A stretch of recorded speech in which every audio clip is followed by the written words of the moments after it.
Hi, today's video we're going to talk about, is it good to wake up with the alarm clock, or was it good years back when people woke up with chickens or roosters calling? So it's always good to wake up with chicken or rooster calling, or you go to bed early so you wake up exactly 7-8 hours later. Some people are really good with 6 hours of sleep. So most of the people sleep either 6 or 7 or 8. Some people even sleep 5, and some yogis even sleep 4 hours and they can function perfectly.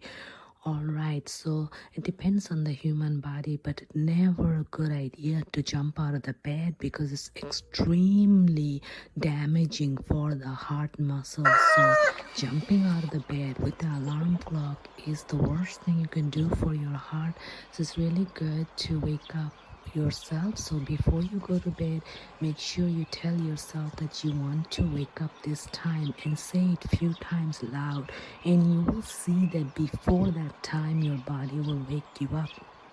We have intuition and we have very good system in our body. All we need to do is tap into that power. All we need to do is talk to ourselves and we can solve all the problems. So it's always good to talk to your body. Body will wake you up, but it's not going to work if you go to sleep an hour or 2 hours before and then you want to wake up. Suppose you go to sleep at 12 and you want to wake up at 2. You might wake up if you talk to your body, but then you're not fully rested, so you will fall asleep every now and then.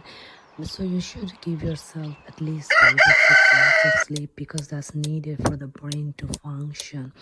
So alarm clock waking up is really damaging for the health, but waking up with talking to yourself, your body waking you up, or with a rooster call is amazing.